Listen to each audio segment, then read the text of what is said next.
Hey guys, going 40 off of my channel. I think we got ourselves a new deck profile. I know, it's been so long. It's been so long since I had one. But I think it's about time to get one. And people are gonna be mad at me at this, but Chaos Breaker Dragon. Yep.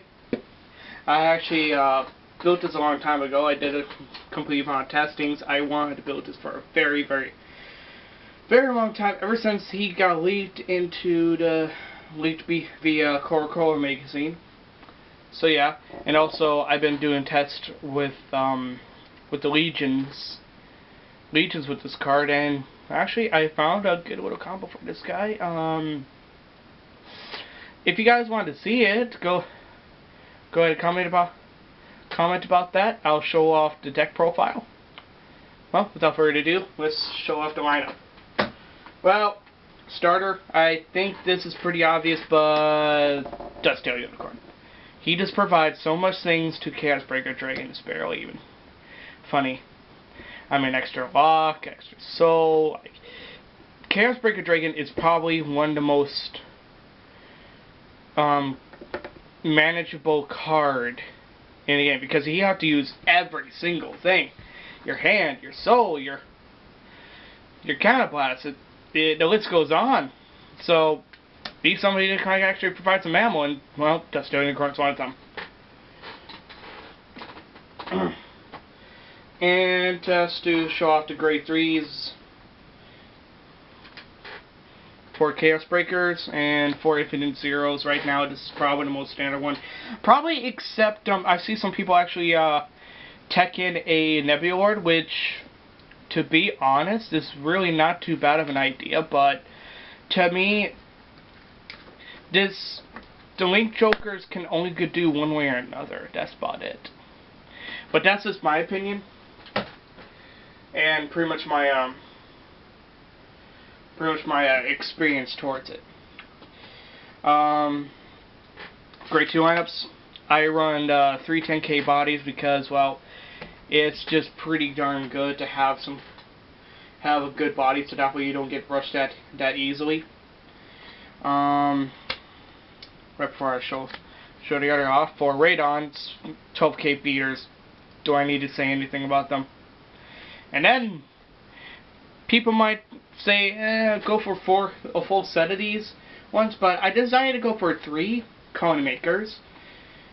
My gosh, I love this card to death. She actually saved my bacon more times than anything else inside this deck. So basically, what she does is, if my opponent has a lock card on the field, I can place on the rear guard circle, counterblast 1, search my deck for any grade 1 or lower Star-vader, and put it onto a rear guard circle. And so this thing provides a lot of advantage.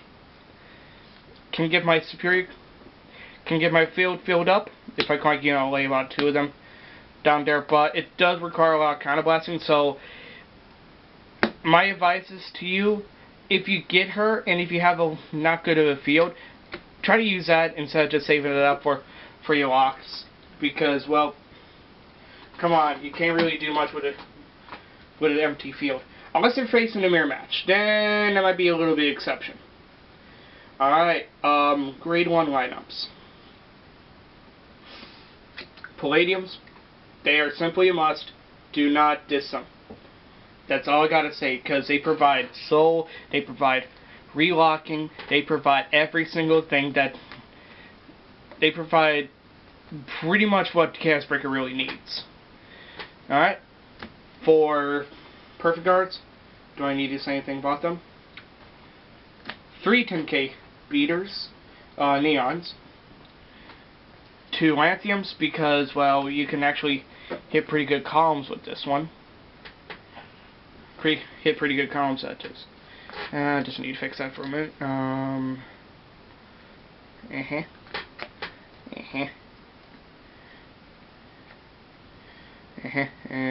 do.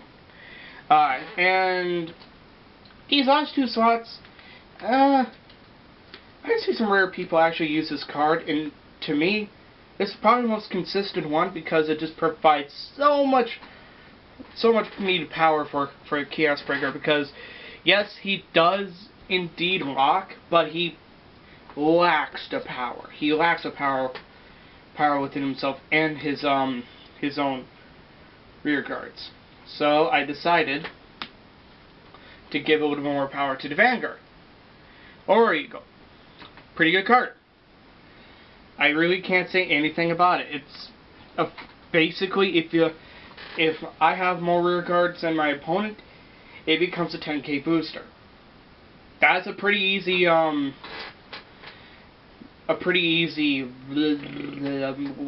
I looking for? Condition. There we go. Holy cow. It's a pretty good condition to meet, especially with the mechanics with the deck.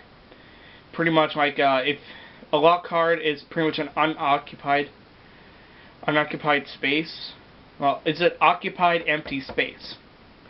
So let's say you have a full field, your opponent has field, lock a card, boom. Boom. It's pretty much a free little boost. Know what I mean? And yeah, people may wonder why I'm not running as much Lanthanum as I should. Well, I still like 10k beaters. I think they're still pretty good for any kind of decks if you can find a room for it. Alright, and for my trigger lineups, I hear somebody done an 8-crit Chaos Breaker deck and went undefeated, blah, blah, blah. I'm not going for that. No, instead, I'm going to go for a little bit more pressure. 7 crits, 5 draws, and 4 heals. I think this is probably the best one because I like the draws because it provides a little bit more ammunition for Chaos Breaker to use with him. That and they're pretty good fodder for that. And I got the crits because, well, crits. Nobody doesn't want to see those.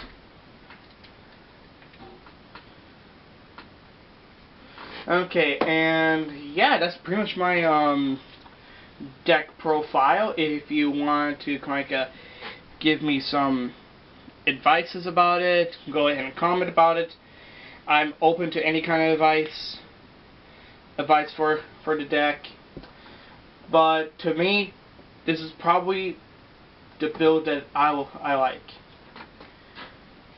I don't want to change anything in it until like set 7, until the trial deck comes out. Then things start to change.